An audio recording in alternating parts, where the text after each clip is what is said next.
Xi Jinping has rolled out the red carpet for other world leaders, including Russia's Vladimir Putin and India's Narendra Modi. They're among more than 20 foreign leaders gathering in Beijing for an economic summit where trade and tariffs will be top of the agenda.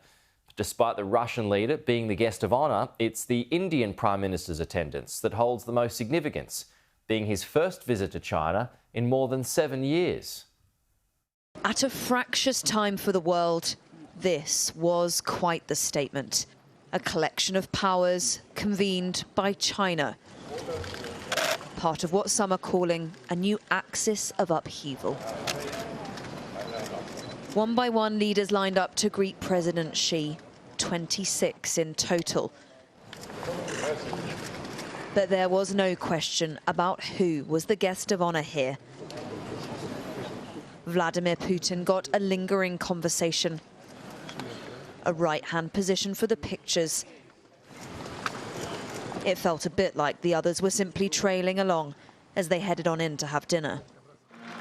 But the welcome banquet was also designed to place the host front and centre, his vision as well as his message, his guests listening on. Guided by the Shanghai spirit, let us set out again from Tianjin and embark on a new and promising journey towards a brighter future. Putin's presence will be the headline grabber here. His war in Ukraine drags on. So does his reluctance to make peace. China clearly still has his back. But for the host, this summit is wide-reaching. A forum to discuss security, a platform to promote its credentials. It is only day one of what is going to be a huge week here in China, but for many here, it will already be seen as a success. China is showing the world that it has the ability to convene nations.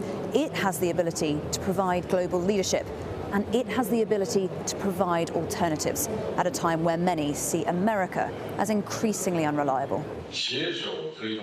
And if there was ever proof that that strategy is working, it is this: the presence of India's Narendra Modi.